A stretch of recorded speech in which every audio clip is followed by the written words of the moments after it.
10 people are dead, including 5 children, after a fire at an apartment building near Lyon, France. Officials say the sizable blaze broke out in a 7-story block of flats this morning. 4 people are in critical condition, and 10 others reported minor injuries, including 2 firefighters. It took nearly 200 firefighters to extinguish the blaze.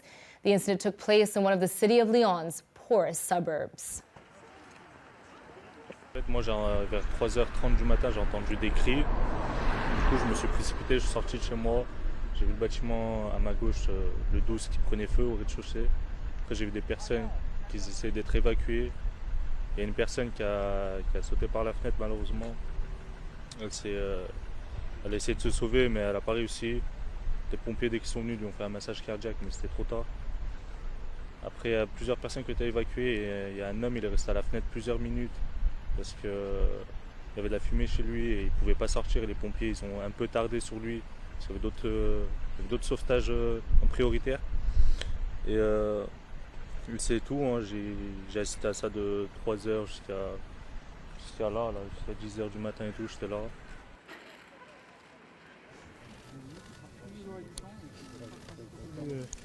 Évidemment, d'abord soutenir les familles endeuillées, qui ont des personnes blessées ou qui recherchent encore de savoir ce que sont devenues leurs familles dans cet immeuble qui a connu donc vers 3h du matin un incendie dont l'origine n'est pas connue. Monsieur le procureur de la République a ouvert une enquête, évidemment nous le remercions, dans des circonstances extrêmement dramatiques puisque nous avons 10 morts.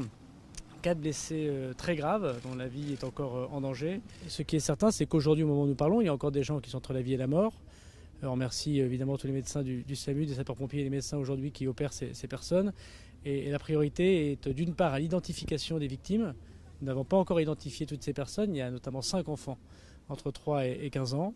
Elle peut prendre plusieurs heures, ces identifications, et donner une réponse aux familles que nous avons rencontrées, qui sont évidemment dans l'émotion, parfois la colère, ce qui est évidemment tout à fait légitime.